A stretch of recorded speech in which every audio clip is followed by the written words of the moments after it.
కేంద్రంలో నరేంద్ర మోడీ మూడోసారి ప్రధానమంత్రి కాబోతున్నారని కాకినాడకు చెందిన జ్యోతిష వాస్తు సిద్ధాంతి ఏలూరు సుబ్రహ్మణ్యం తెలిపారు. కాకినాడ రూరల్ మండలం చీడిగ గ్రామంలో గల శ్రీ రాజేశ్వరి జ్యోతిషాలయం సిద్ధాంతి ఏలూరు సుబ్రహ్మణ్యం మీడియా సమావేశంలో మాట్లాడుతూ దేశ ప్రధానిగా మూడోసారి నరేంద్ర మోడీ బాధ్యతలు స్వీకరించనున్నట్లు వెల్లడించారు.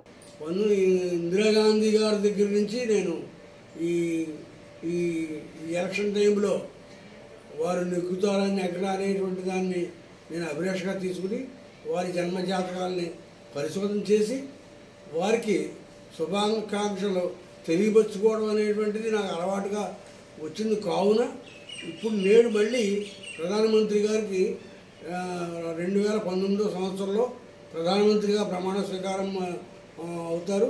మీకు మెజార్టీ సంపాదించుకుంటారు, విజయభేరి మ్రోగించి ప్రమాణ స్వీకారం చేస్తారని చెప్పి తెలియపరుచుకున్నాను. ఆ విధంగానే ఆయన ప్రమాణ స్వీకారం అయిన వెంటనే నాకు వారికి పంపించిన తర్వాత 15 నిమిషాల్లో అదేదో కోడ్ ఏదో తెలియపరిచారు. నాకు దాన్ని ఎలా చూసుకోవాలో నాకు తెలియలేదు. కావున మళ్ళీ 2024 సంవత్సరంలో మళ్ళీ ప్రధానమంత్రి దామోదర నరేంద్ర మోదీ గారు మళ్ళీ ప్రమాణ స్వీకారం 2024 సంవత్సరంలో ప్రధానిగా ప్రమాణ స్వీకారం చేస్తారని ఆశిస్తూ వారి జాతకాన్ని అంత ఉన్నత స్థాయిలో వెలుగుతోంది, ఇంకా ముందు వెలుగుతుందని కూడా తెలియపరుచుకుంటూ మనం చేసుకుంటాం.